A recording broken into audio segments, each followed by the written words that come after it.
There was a room in almost every American high school that smelled like motor oil and possibility. You could hear it before you saw it, the clatter of wrenches on concrete, the hiss of an air compressor, a radio playing static-laced rock and roll from somewhere behind an engine hoist. Walk through those double doors and you'd find teenagers, actual teenagers, elbow deep in a carburetor, learning how something worked by taking it apart with their own hands. For most of the 20th century, auto shop wasn't an elective tucked away for the kids who didn't fit anywhere else. It was one of the beating hearts of the American high school. And then, quietly, without a single headline announcing its passing, it disappeared from most schools in the country.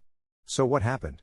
Where did it go, and why does its absence still sting for the generations who remember it? To understand what was lost, you have to understand what auto shop actually was.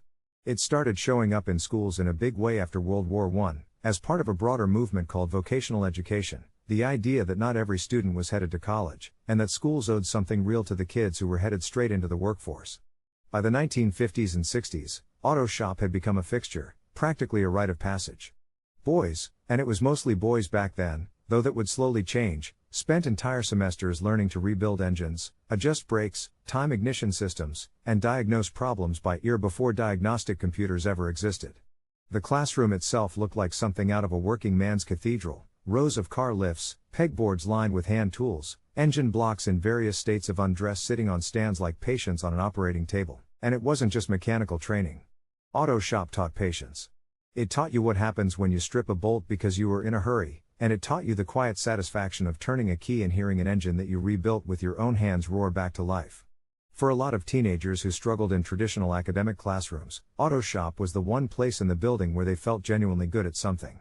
Teachers who ran these programs, often gruff, no-nonsense men who'd spent years turning wrenches professionally before they ever picked up a piece of chalk, became mentors in a way that few other teachers could match. They weren't just grading you. They were handing down a trade. The car itself made this whole arrangement possible. Through the middle of the century, automobiles were mechanically simple enough that a determined 16-year-old could actually understand the whole system. Carburetors, points and condensers, drum brakes, these were things you could see, touch, and reason through with basic tools and a service manual. A kid who paid attention in auto shop could realistically keep his own car running, and for a generation raised on the idea that a car represented freedom itself, that skill was priceless. It's the same era we've talked about before on this channel, the cruising culture, the hot rod scene, the whole sprawling world of teenage car ownership that defined mid-century American adolescence. Auto shop was the engine room, quite literally, behind all of it. But starting in the 1980s, a set of forces began chipping away at that world, slowly at first, and then all at once. The first big shift came from the cars themselves. As emissions regulations tightened and computer technology crept into vehicle design, engines stopped being simple, understandable machines and became something closer to rolling computers. Fuel injection replaced carburetors. Onboard diagnostic systems replaced the mechanic's trained ear. Suddenly, fixing a car required expensive diagnostic equipment and specialized training that a high school shop class, running on a shoestring budget with decades-old tools, simply couldn't keep pace with. The gap between what schools could teach and what modern cars actually required kept widening every single year. Then came the money problem, and this one hit harder than almost anything else. Auto shop was expensive. You needed real estate for a garage-sized classroom, you needed lifts and diagnostic tools that cost real money, you needed liability insurance in case a student got hurt, and you needed instructors who actually knew the trade, who could often make far more money working in a dealership or an independent shop than teaching. When budget cuts came, and through the 80s and 90s and into the 2000s they came again and again, vocational programs were almost always among the first things sacrificed. Administrators facing tough choices could cut one auto shop teacher's salary and equipment budget and redirect that money toward test prep, toward computer labs, toward the subjects that state assessments actually measured. And that gets at the deeper cultural shift, the one that maybe explains this better than any budget spreadsheet. Starting in the 1980s and accelerating hard through the 90s, American education leaned harder and harder into the idea that every student should be preparing for a 4-year college degree. Standardized testing became the measuring stick for whether a school was succeeding. Vocational tracks, once seen as a respectable and valuable path, started to carry a quiet stigma, treated as the place you ended up if you weren't cut out for real academics. Guidance counselors steered ambitious students away from shop class and toward AP courses and college prep tracks. The message, spoken or not, was clear. Working with your hands was something to escape from, not something worth mastering. By the time the No Child Left Behind Act reshaped American education policy in the early 2000s, tying school funding and reputation even more tightly to standardized test scores, vocational programs like Auto Shop were fighting for survival on almost every front at once. Outdated equipment, shrinking budgets, a cultural pivot away from trade skills, and a testing regime that had no box to check for "Can this student rebuild a transmission?" One by one, across the country, those garage classrooms went dark. Lifts were sold off or scrapped. Tool cribs were emptied. Rooms that once echoed with the sound of impact wrenches were converted into storage space, or computer labs, or simply locked and forgotten. The numbers tell a stark story.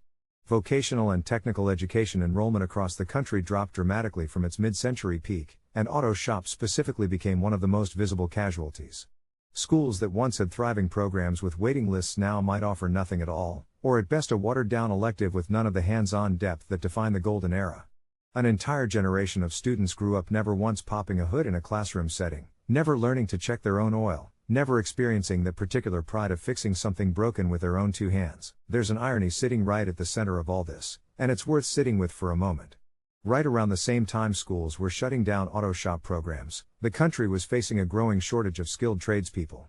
Mechanics, welders, electricians, plumbers, the kinds of jobs that can't be outsourced and can't be automated away. All of them started experiencing real workforce gaps as older tradesmen retired without enough young people trained to replace them. The very programs that once fed that pipeline had been dismantled in the name of preparing every kid for a college path that not everyone needed or wanted. In recent years, some school districts have started to notice this mismatch and have quietly begun reviving vocational programs, rebuilding shop classes, partnering with community colleges and local businesses to give students hands-on trade skills again. It's a small resurgence, not nearly back to where it once was, but it's a sign that the pendulum might be starting to swing back. For those who came up in the era when auto shop was still thriving, the memory carries a particular kind of weight. It wasn't just about cars.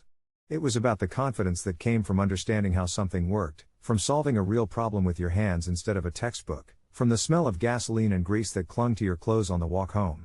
It was a room where being good with your hands mattered just as much as being good with a pencil, a room that no longer exists in most of the schools across this country. The lifts are gone, the tool pegboards have been painted over, and the sound of an engine roaring to life in a high school garage has largely faded into memory. But for the millions of Americans who spent an hour a day there, learning a trade before they even knew they'd need it, that room left a mark that never quite came off, no matter how many times they washed their hands.